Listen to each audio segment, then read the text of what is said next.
कहानी इस प्रकार है। कृपया पूरी कहानी सुनिएगा, अन्यथा आप बहुत कुछ चीज़ों से वंचित हो जाएँगे। जो कि इसमें लिखा हुआ है, वो मैं पढ़ के सुनाती हूँ। ये जिष्णु जी ने कहा, हम लोगों के लिए बाबा का वह दिल्ली आगमन एक बहुत महत्वपूर्ण घटना थी। बाबा निखिल कुमार जी के यहाँ ठहरे थे। वहाँ बाबा से मिलने आने वाले का तांता लगा रहता था। कमरे के बाहर उद्यान में पड़ी कुर्सियों पर नेतागण, कुछ भावी, कुछ प्रत्याशी, अन्य अफसरों, शिक्षकों तथा कई प्रकार के भक्तगणों के साथ प्रतीक्षा करते थे। बाबा सबसे मिलते थे, सबके साथ मृदुलता का व्यवहार बरतते थे, सबको मीठे सबको मीठे के साथ पानी पिलवाते थे, चाय पूछते थे और तब भी पूर्ण दिवस उनके चेहरे पर हंसी की खेला करती थी। रात होने पर भी वही जागरण और कथाओं का खेल आरंभ हो जाता था। रात को सरकार बाबा हमेशा कहानी, कथा, जागरण यही सब करते रहते थे। तो वो फिर से रात में, दिन में तो ये सारी चीज औपचारिकताएं होती थी, रात को बाबा फिर से उसी मूड में, व्यवस्था में आ जाते थे।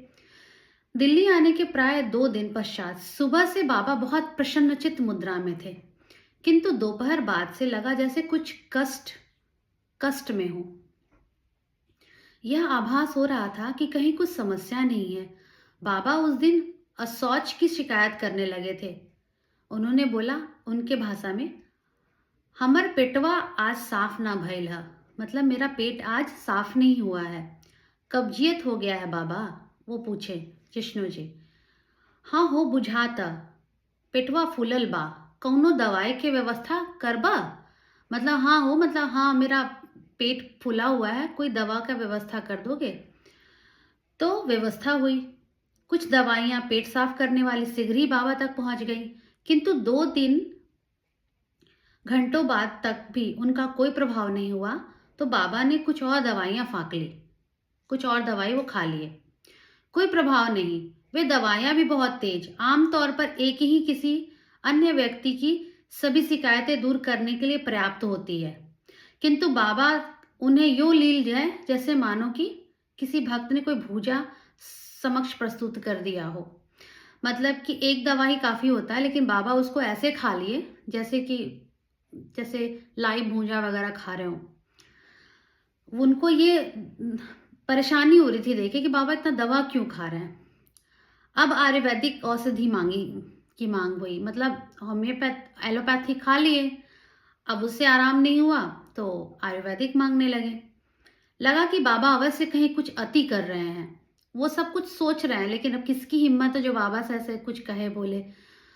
इन एलोपैथिक और आयुर्वेदिक औषधियों के मिश्रण से क्या प्रभाव होगा यह कहना कठिन था, क्योंकि उनको भी यही लग रहा था कि अभी तो एलोपैथिक खाए हैं, अब आयुर्वेदिक मांग रहे हैं, अब इनका पेट नहीं ठीक हो रहा है। तो मतलब बाबा जो थे, अब बाबा को समझाना मुश्किल भी था। किंतु जब बाबा बाल हट करते थे तो मनवा के ही रहते थे, मतलब बिल्कुल एकदम बोलते थे नहीं चाहिए अभी लेके आओ, और करना पड़ता था लोगों को। बाबा ने दोहरी खुराक आयुर्वेदिक औषधियों की भी फाँक ली, वो भी खा लिए। कुछ समय पश्चात शौच की आवश्यकता हुई तो आयुर्वेद की भूरी भूरी प्रशंसा करते हुए निवृत्त हुए। हाँ अब जाके साफ भइल, हाँ बाकी अभी तनी औरो हुई। मतलब बाबा का जब खाने के बाद पेट थोड़ा सा क्लीन हुआ, मतलब उनको थोड़ा सा सेटिस्फेक्शन हुआ कि हाँ अब हो गया हमको, लेकिन अभी भी होगा, ऐसे करके मतलब उनकी लीला देखिए। भक्त समुदाय प्रसन्न, चलो बढ़िया हुआ, बाबा शांत, अब मतलब बाबा शांत रहेंगे तो हम लोग भी शांति से स्थिर से रह पाएंगे। अब बाबा का मन और मिजाज पुनः स्वस्थ हो जाएगा। कुछ समय बाद बाबा फिर गए, मुद्रा अभी भी प्रसन्नचित था। भक्तगण भी आश्वस्त की हाँ बाबा की इच्छा पूर्ण हुई, मतलब बाबा जो मांग रहे थे खाए पिए अपना ठीक हो गए। और उसके बाद तो फिर तांता ही लग गया। 3-4 घंटे के अंतराल में बाबा प्राय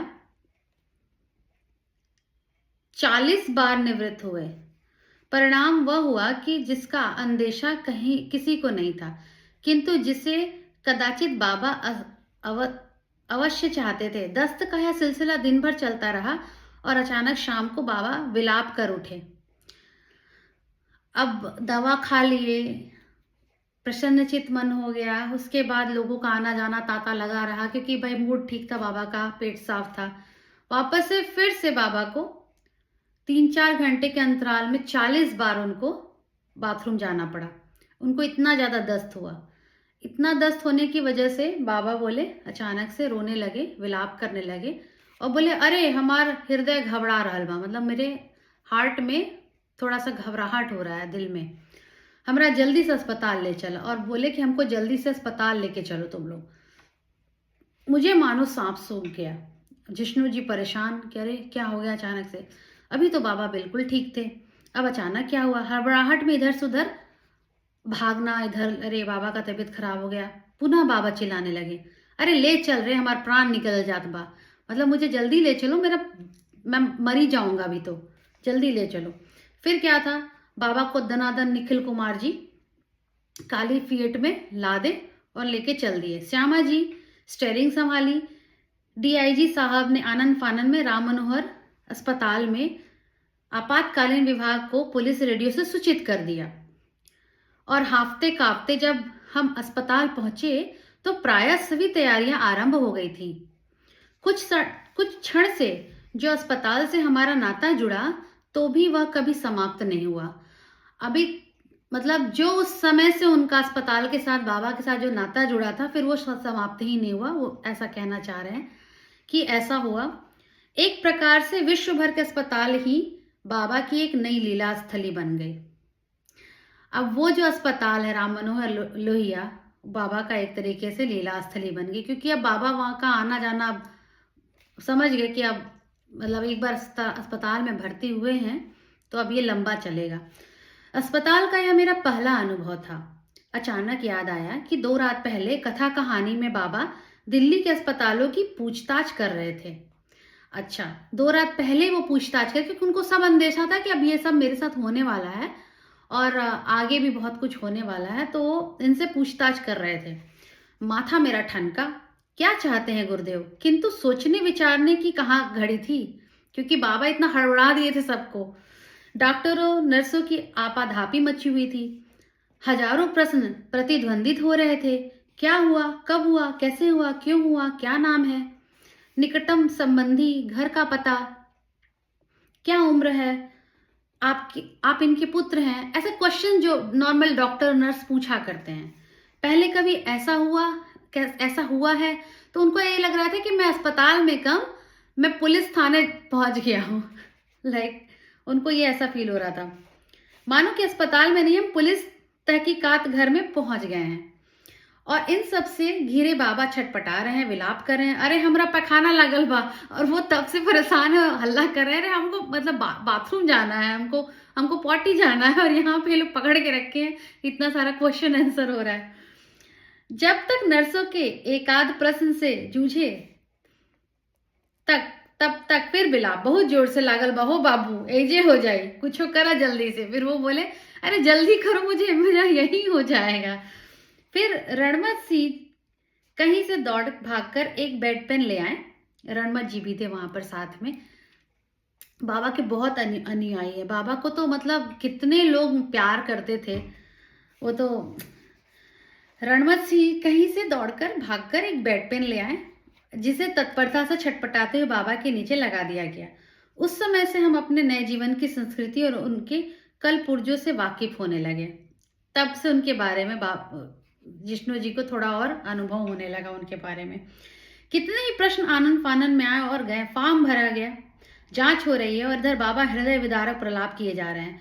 अरे कुछ कर रे, हमारे प्राण जात बा, अरे छोड़ रे, बोलो कोनो डॉक्टर के हाथ गोड़ धर के, अरे कुछ कर रे, अरे बोल, कोई पकड़ के लाओ, ऐसे करके बाबा अपना विलाप किए जा रहे हैं। मतलब वो तो लीला ही थी, लेकिन लीला में भी उनको कष्ट तो था। तो अब वो कह रहे थे, छोड़ रे, अरे जल्दी से हमारा प्राण जाए, मेरा तो जान जा रहा है, अरे जल्दी से मेरा किसी डॉक्टर को बुलाओ, कुछ करो, ऐसे करके बाबा पूरा एकदम किए जा रहे थे।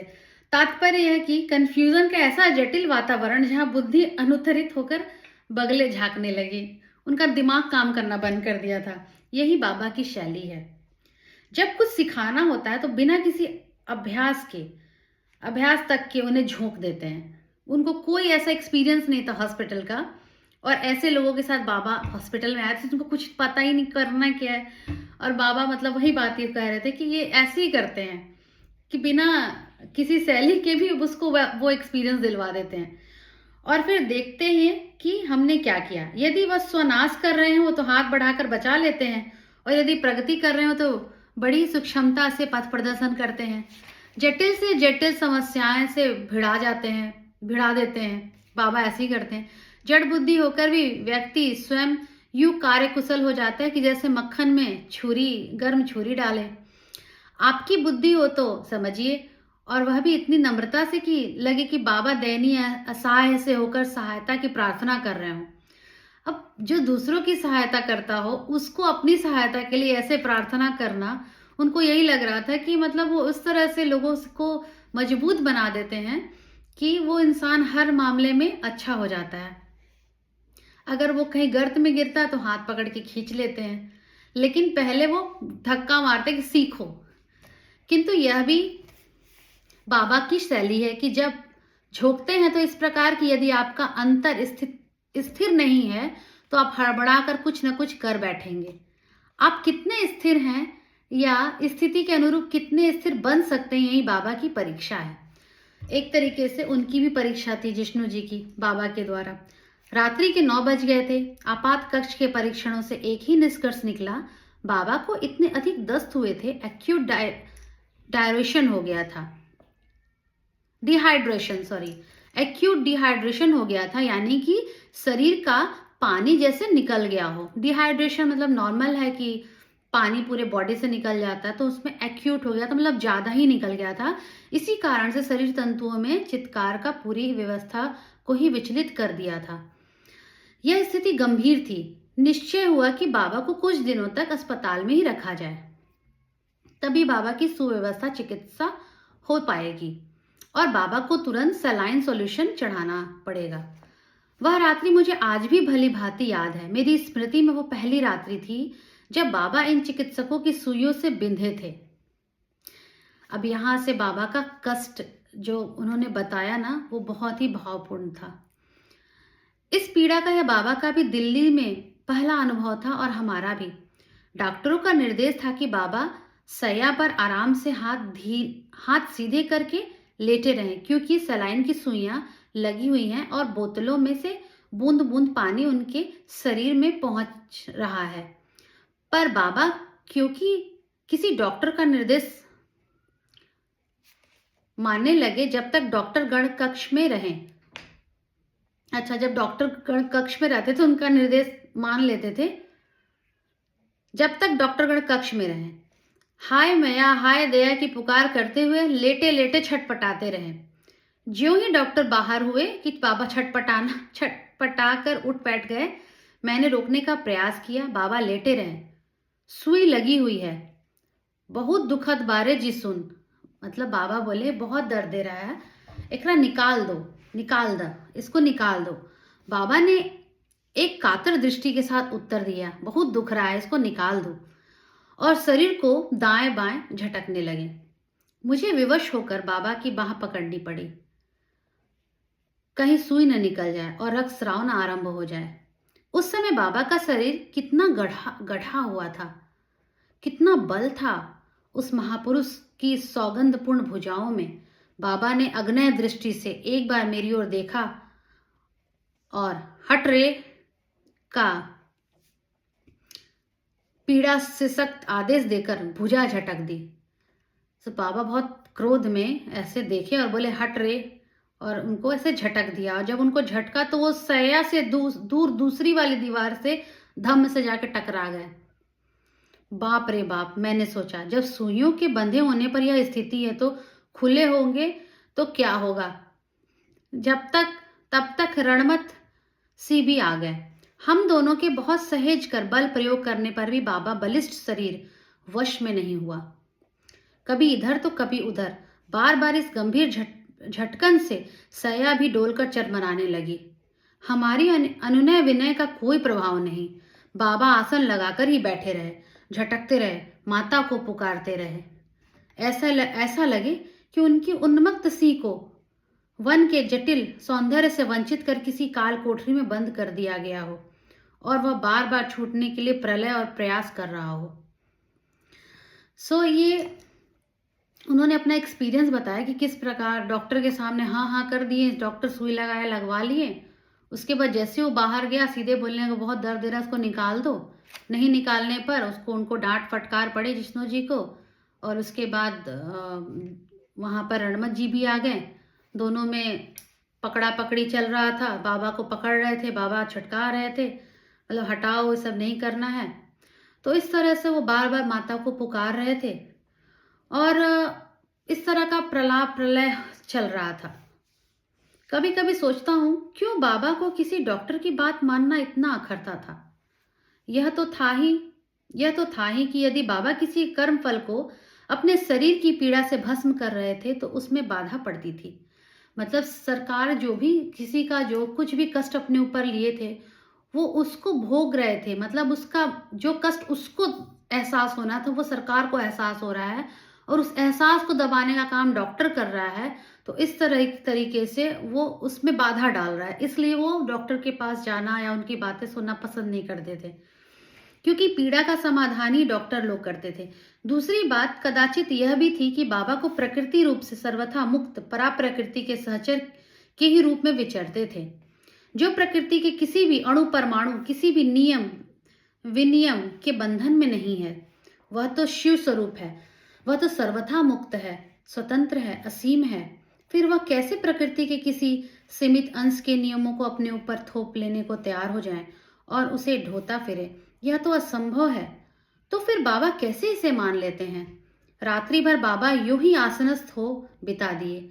उसी प्रकार सरकार वैसे बैठे हुए पूरा रात बिता दिए। सुइयों, पानी की बोतलों, अस्पताल के कक्ष, अस्पताल के वातावरण सबको अपना करके उसमें आत्मसात हो गए। ध्यान मग्न पूरे रात वैसे ही बैठे रहे और यहीं से सिलसिला आरंभ हुआ डॉक्टरों द्वारा बाबा के रक्त शोधन का। अब यहाँ के बाद जब बाबा पूरी रात ऐसे बैठ करके बिता दिए, उसके बाद डॉक्टरों के मन में आया कि इनका ब्लड टेस्ट किया जाए कि आखिर क्या प्रॉब्लम है। फिर ये हुआ कि बाबा तो वैसे भी डॉक्टर को पसंद नहीं करते थे और यही प्राय रोज ही नर्सें सुई द्वारा बाबा का रक्त निकालकर परीक्षण के लिए ले जाया करती थी। यह प्रक्रिया बहुत ही पीड़ादायक होती थी। कष्टदायक तो होता ही है, अगर आप ब्लड सैंपल लेते हैं तो उसमें बहुत दर्द होता है अगर आप देते हैं तो। पहले एक आध बार तो बाबा ने परीक्षण के नाम पर रक्तदान दे दिया, चलो ठीक है जाओ रक्तदान कर दिए ऐसा वाला। किंतु उसके बाद से बाबा से रक्त लेना सिंह के मुख से ग्रास छीन लेने से अधिक कठिन हो गया था। कितना अच्छा वर्ड है, किसी सिंह के मुंह से आप उसके भोजन को छीनने वाली बात बता रहा है कि बाबा का अब एक बार दे दिए, दो बार दे दिए, अब क्या रोज रोज कौन ब्लड देगा। अब उस तरह से हो गया कि उनको ये फील हुआ कि अब जिस तरह का बाबा का प्रतिक्रिया होता था वो उस तरह से उन्होंने बताया अपने शब्दों में कि उसके बाद से बाबा से रक्त लेना सिंह के मुख से ग्रास छीन लेने से अधिक कठिन हो गया, उससे भी ज्यादा कठिन हो गया। सेवा में उपस्थित व्यक्ति के लिए यह एक चुनौती होती थी, जहां उसे कूटनीति, भेद नीति, राजनीति, दुरह भक्ति नीति सबका मिला जुला सहारा लेना पड़ता था बाबा से 2 बूंद रक्त निकलवाने के लिए। मतलब उस समय जो कोई भी उस समय उस सेवा के टाइम में रहता था उस टाइम पे वो इंसान को, उस व्यक्ति को हर तरह का नीति का उपयोग करना पड़ता था बाबा से को मनाने, कहने, समझाने में कि दे दीजिए 2 बूंद, खून ही तो है टेस्ट के लिए। पीते हैं क्या सब हमारा खून? बाबा ने बोला ये लोग हमारा खून पीते हैं क्या? बाबा कभी पूछते थे कि रोज रोज बोतल बोतल भर के खून निकाल के ले जाते हैं, सब बड़े दुष्ट हैं। यह बोतल खून प्रायः 1 या 2 सिरिंज भर से अधिक नहीं होता था, किंतु बाबा की परीक्षा में वह अमृत कलश से अधिक दुष्कर था। मतलब 1 और 2 सिरिंज लेके जाते थे, लेकिन उनको लगता था ये पूरा बोतल ही भर भर के ले जा रहे हैं। नर्सें आकर बाबा से खून मांगती, बाबा मना कर देते। नर्सें आंखें दिखाती, बाबा नट जाते, हट पे आ जाते। नर्सें धमकाती, बाबा करवट बदलकर मुंह घुमा लेते। नर्सें बिगड़कर धम धम करके वहां से वॉकआउट हो जाती, वहां से निकल जाती गुस्से में, नहीं दे रहे हैं करके। और बाबा बहुत ही कोमलता से और सहज भाव से कहते, बड़े दुष्ट हैं सब, कुछ समय परिस्थिति का ध्यान रखे बिना खून मांगने चले आते हैं। अरे जब हमारा मन होगा तो जरूर खून देंगे, लेकिन बताइए अभी अभी हम सोकर उठे हैं, अभी मन मस्तिष्क ठीक है, अभी कैसे हम खून दे दें। ये बाबा की लीला थी। फिर कोई दूसरी नर्स या डॉक्टर कुछ समय बाद आते, बाबा फिर मना कर देते, अभी हमारा मन मस्तिष्क ठीक नहीं है, अभी हम खून नहीं देंगे। फिर जबरदस्ती करनी पड़ती, किसी किसी तरह से खून निकलता और उनके जाने के पश्चात बाबा बड़े ही रहस्योद्घाटन से की मुद्रा में वाणी में रामायण का ही दृष्टांत देते, रामायण का एक एग्जाम्पल देने लगते जैसे ही वो लोग खून लेके जाते। डॉक्टर नर्स बोलते, पहले का जमाने में ना राक्षस लोग ना ऐसे ही ऋषि मुनि के लोगों को, पहले के जमाने में ऐसे ही राक्षस लोग ऋषि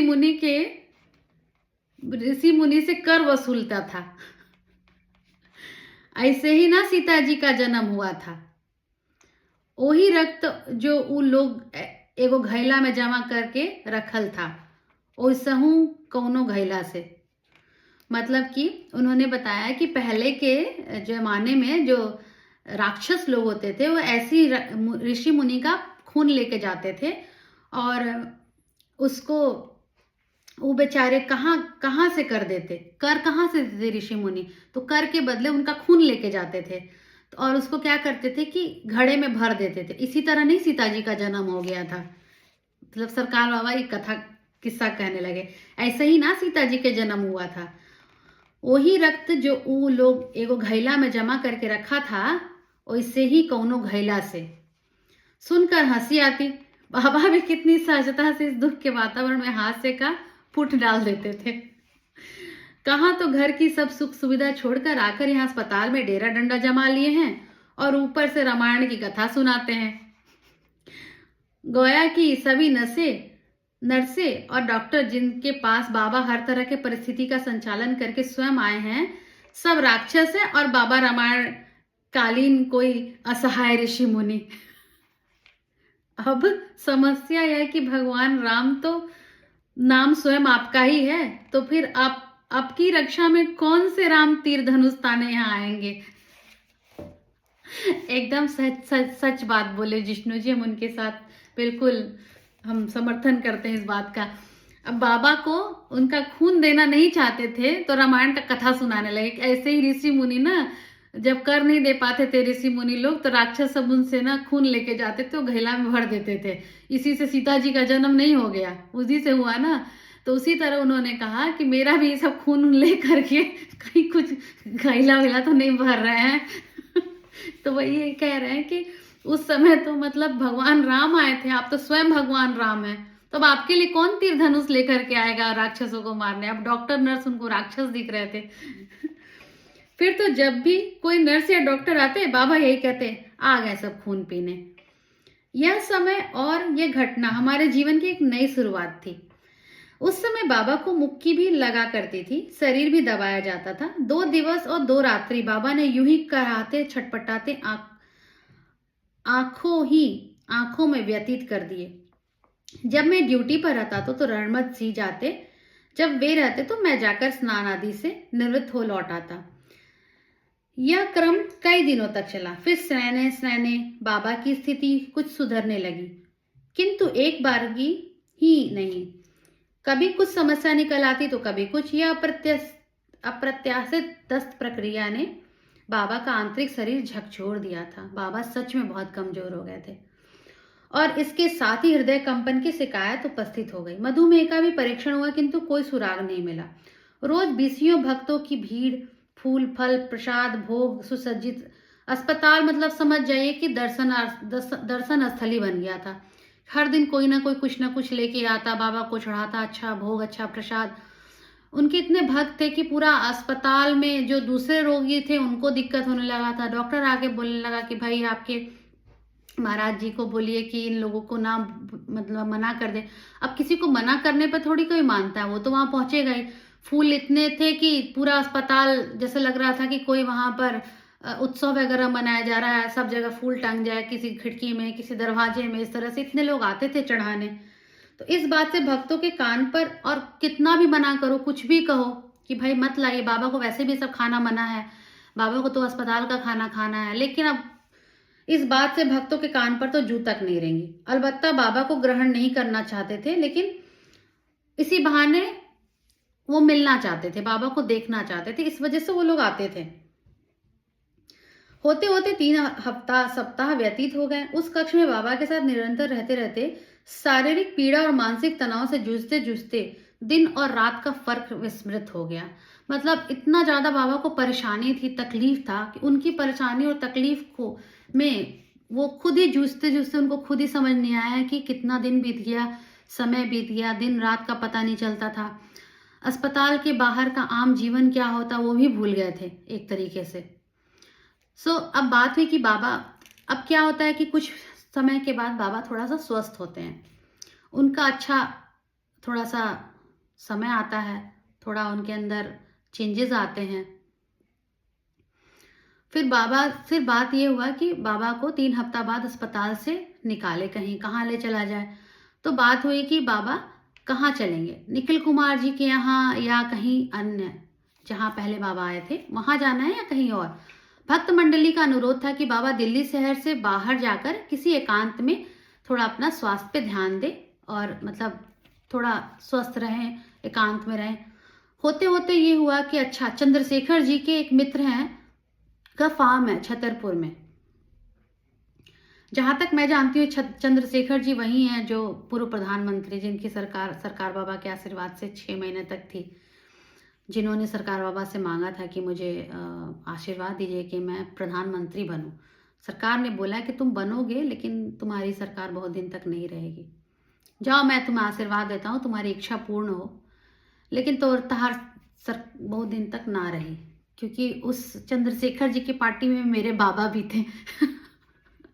मेरे बाबा बहुत, मैं बताऊंगी अपने बाबा के बारे में कभी, सरकार के दीक्षित शिष्य थे। जब छतरपुर में जब वो वहाँ गए, वहाँ के बगीचे फवारे थे, बाबा चारों तरफ घूमे। घूमने के बाद बाबा थोड़ा थोड़ा उनको अटपटा लगा। थोड़ी देर के बाद बाबा के साथ वो भी टहल रहे थे, तो बाबा ने उनसे बोला, जब छतरपुर पहुंचे बाबा जी और इधर उधर चारों तरफ टहलना बाबा चालू किए, घूमे, इधर उधर की बातें किए। फिर इसके बाद बाएं हाथ से मेरे कंधे पर हाथ रखे हुए बाबा टहल रहे थे कि सहसा बोल पड़े, अरे हमार हृदय घबरा रहल बारे। मतलब बाबा फिर उनको बोले कि मतलब मेरा दिल घबरा रहा है बहुत। तब वो फिर से उनका दिमाग ठनका, अब तो मेरे हाथों से तोते उड़ गए। अब ये क्या प्रभु, अभी तो 2 घंटे नहीं हुए अस्पताल से निकले और अभी तबीयत भी बिगड़ने लगी।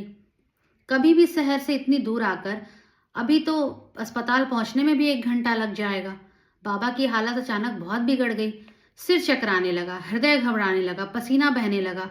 फिर आनंद फानंद में बाबा को किशोर जी की श्वेत फिएट में बैठाया गया और दोबारा हम लोग राम मनोहर लोहिया अस्पताल की ओर दौड़ पड़े। फिर से वो लोग दौड़ पड़े उधर। बाबा ने कहा, हमार हाथ थाम रहा, मेरा हाथ पकड़े रहो और मेरे सर को, माथे को रगड़ते रहो और रगड़ हमार माथा, बोले उनको। और प्राय मेरे शरीर पर लुढ़क ही जाए। मतलब बाबा इतने बेचैन हो गए थे उनके घबराहट से और उससे, उन्होंने कहा कि मेरा माथा रगड़ो और मेरा हाथ पकड़े रहो। मैं इस अप्रत्याशित स्थिति से कुछ चकरा सा गया, बाबा के माथे को सहलाने लगा जैसे बाबा के मस्तक से कोई शक्ति स्पंदित हो रही हो। करीब आधे घंटे के बाद हम लोग फिर अस्पताल वापस, और जब बाबा उठकर गाड़ी से बाहर आए, माथा रगड़ना बंद हुआ तो लगा जैसे मेरी अंगुलियों से चिंगारियां निकल रही थी। यह बहुत देर तक बनी रही। उनको ऐसा लगा कि मेरा पूरा हाथ से चिंगारी निकलने लगी और बहुत देर तक उनको यह महसूस हुआ, काफी देर तक। बाबा फिर भर्ती हो गए। भक्त समुदाय पर मूर्धनी सा छा गया। सारे लोग बहुत फिर से शोकाकुल हो गए कि अरे बाबा फिर से एडमिट हो गए। पता चला बाबा की चीनी घट गई है, मतलब उनको शुगर लो हो गया था। अब भेद खुला कि क्यों बाबा शहर से अधिक दूर नहीं जाना चाहते थे। बाबा पहले ही बोले थे हम ज़्यादा दूर नहीं जाना चाहते हैं कि यदि कुछ और विलंब होता तो शरीरांत की संभावना अधिक प्रबल हो जाती। राम मनोहर लोहिया अस्पताल में एक दिन सुबह उठकर देखा तो पाया कि बाबा शैया पर बैठे अविरल आंसुधारा बहा रहे हैं। ये बहुत ही भावुक क्षण था। ये जब मैं पढ़ रही थी तो मेरे भी आंख में आंसू आ गया था कि सच में जब आप भगवान से बहुत प्रेम करते तो भगवान आपसे उससे ज़्यादा प्रेम करते हैं। तो इसमें यही दिखाता है कि सरकार अपने भक्तों से कितना उनको लगाव था। उन्होंने बोला वो अंदर से बहुत व्यथित हो गए होंगे, वो सोचने लगे होंगे, बहुत सारी चीज़ें उनके अंदर चलने लगी होगी कि मेरा शरीर इस तरह से होते जा रहा है और आगे मैं क्या कर पाऊँगा। तो वो पहले तो अचकचाया, बहुत वो परेशान हुए जिष्णु जी। क्या कारण है कि बाबा इतने उदास हैं? वो समझ नहीं पा रहे थे मतलब, और पूछने की हिम्मत भी नहीं थी। आंसुधारा इतनी प्रबल कि पूछने की भी हिम्मत ना पड़े कि बाबा आखिर क्या बात है। बाबा बहुत रो रहे थे। थोड़ी देर बाद कुछ डॉक्टर एवं नर्स आए। बाबा को यूं रोते देखा तो सहानुभूति के स्वर में बोले, स्वामी जी क्या बात है, आप क्यों रो रहे हैं? तो बाबा ने कुछ कहा नहीं, केवल सिर हिला दिए ऐसे, कोई ऐसे करके। लेकिन डॉक्टर ने पूछा, स्वामी जी आप ऐसे रोएंगे तो आम आदमियों का क्या होगा? हम सब तो बहुत आम आदमी हैं। अब की बार बाबा ने आंसू सिंचित नेत्रों से ऊपर देखा और कहा, डॉक्टर साहब हमको बचा लीजिए, हम पर बहुत बहुत से लोग आश्रित हैं। इस बार डॉक्टर साहब की बात को सुनकर बाबा अपने आंसू भरे आंखों से डॉक्टर की तरफ देखते हैं और कहते हैं कि डॉक्टर साहब हमको बचा लीजिए, हमारे ऊपर बहुत से लोग आश्रित हैं। और वो जो कहानी बता रहे थे, जो वहाँ पे उपस्थित थे जिष्णु जी, उन्होंने कहा कि मैं खड़ा सुन रहा था, बाबा का यह वाक्य सुना तो स्वयं की आंखें भी भीग गई। इतनी पीड़ा और यातना में भी बाबा अपने आश्रितों की ही चिंता है। मतलब इतनी पीड़ा और यातना के बाद भी बाबा सिर्फ उनके ऊपर जो आश्रित लोग हैं उनके बारे में ही सोच रहे हैं। सो ये हमारे सरकार बाबा थे। इतनी सहन शक्ति अगर किसी के अंदर आ जाए और दूसरों के बारे में विचार करने की, तो भगवान ना हो जाए। सो हमारे भगवान राम तो यही थे। हम भगवान राम को नहीं देखे लेकिन हम सरकार बाबा को देखे हैं बचपन से। हम अपने माता के थ्रू, पिता के थ्रू हमेशा जुड़े रहे, तो हमें पता है कि वो वैसे थे।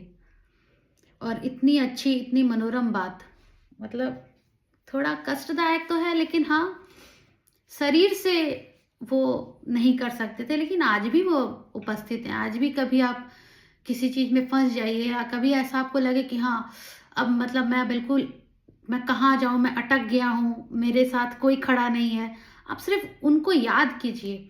वो ऐसा रास्ता बना देंगे, ऐसा रास्ता बना देंगे कि आप कभी सोचेंगे नहीं। ऐसे ऐसे लोग आपकी मदद के लिए खड़े हो जाएंगे जिससे आप कभी उम्मीद नहीं किए होंगे। तो ये मेरे सरकार बाबा है। इस कहानी को पूरा सुनिए, दूसरों के साथ शेयर कीजिए। और अभी के लिए हर हर महादेव, जय मां गुरु। मैं थोड़ा सा just subscribe my channel. Thank you.